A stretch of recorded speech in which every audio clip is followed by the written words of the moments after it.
Hi అండి, welcome to our channel. ఈరోజు recipe వచ్చేసి వెజిటేబుల్ ఉప్మా. చాలా టేస్టీగా, చాలా సాఫ్ట్గా ఎలా ప్రిపేర్ చేసుకోవాలో చూద్దాం. అందుకోసం స్టవ్ పైన ప్యాన్ పెట్టుకుని 2 టీ స్పూన్స్ ఆయిల్ వేసుకుంటున్నాను. ఆయిల్ కొద్దిగా హీట్ అయిన తర్వాత 1 కప్ బొంబాయి రవ్వ వేసుకుని మీడియం ఫ్లేమ్లోనే 2-3 నిమిషాల పాటు ఫ్రై చేసుకోండి. రవ్వ ఈ విధంగా బాగా ఫ్రై అయ్యి మంచి వాసన వచ్చేంత వరకు మిక్స్ చేసుకుంటూ ఫ్రై చేసుకోవాలి. రవ్వ కలర్ చేంజ్ అవ్వకుండా ఈ విధంగా మిక్స్ చేసుకుంటూ ఫ్రై చేసుకొని పక్కన పెట్టుకోండి. అలాగే అదే ప్యాన్లోకి 4 టీ స్పూన్స్ ఆయిల్ వేసుకుంటున్నాను. ఉప్మాకి కొద్దిగా ఎక్కువగానే ఆయిల్ వేసుకుంటే ఉప్మా చాలా స్మూత్గా ఉంటుంది. 4 టీ స్పూన్స్ ఆయిల్ వేసుకుని ఆయిల్ కొద్దిగా హీట్ అయిన తర్వాత 1/2 టీ స్పూన్ ఆవాలు, 2 టీ స్పూన్స్ వేరుశనగలు వేసుకుంటున్నాను. పల్లీలు వేసుకొని 1 టీ స్పూన్ శనగపప్పు వేసుకోవాలి. అలాగే చిన్నగా కట్ చేసుకున్న అల్లం ముక్కలు 1/2 టీ స్పూన్ వరకు వేసుకోండి. వీటిని 2-3 నిమిషాల పాటు బాగా ఫ్రై చేసుకోవాలి. ఇవి కొద్దిగా ఫ్రై అయిన తర్వాత 4 పచ్చిమిరపకాయలను పొడుగా కట్ చేసి వేసుకుంటున్నాను. అలాగే కొద్దిగా కరివేపాకును వేసుకుని ఫ్రై చేసుకోండి. ఇలా ఫ్రై అయిన తర్వాత 2 మీడియం సైజ్ ఆనియన్స్ని చిన్నగా కట్ చేసి వేసుకుంటున్నాను.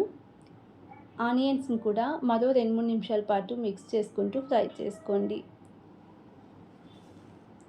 ఆనియన్ కొద్దిగా మగ్గిన తర్వాత ఒక మీడియం సైజ్ టమాటోని చిన్నగా కట్ చేసి వేసుకుంటున్నాను.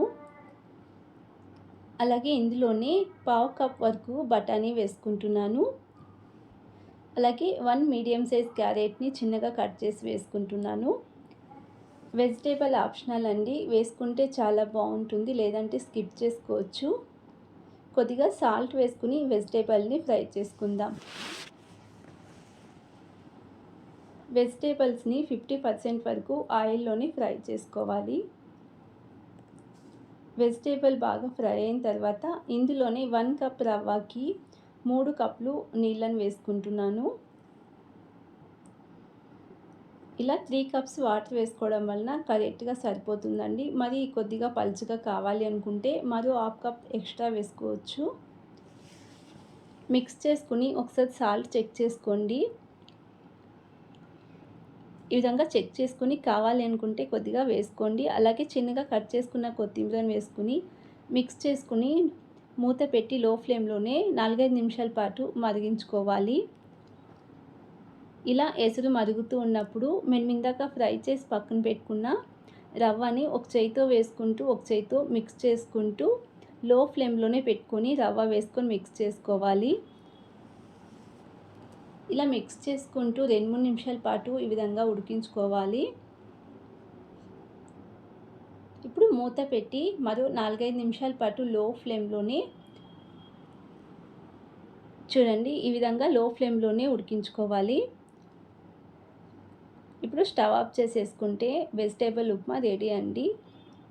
ఇలా వేడి వేడిగా ఒక బౌల్లో సర్వ్ చేసుకుంటే ఎంతో టేస్టీగా ఉంటుంది. అలాగే చల్లారిన తర్వాత కూడా చాలా చాలా టేస్టీగా ఉంటుందండి. ఒక్కసారి ఈ విధానంగా మీరు ట్రై చేయండి. చూసారు కదా, ఈ రెసిపీ కనుక నచ్చినట్లయితే ప్లీజ్ ఛానల్ని సబ్స్క్రైబ్ చేసుకోండి, లైక్ చేయండి, షేర్ చేయండి. Thank you so much watching.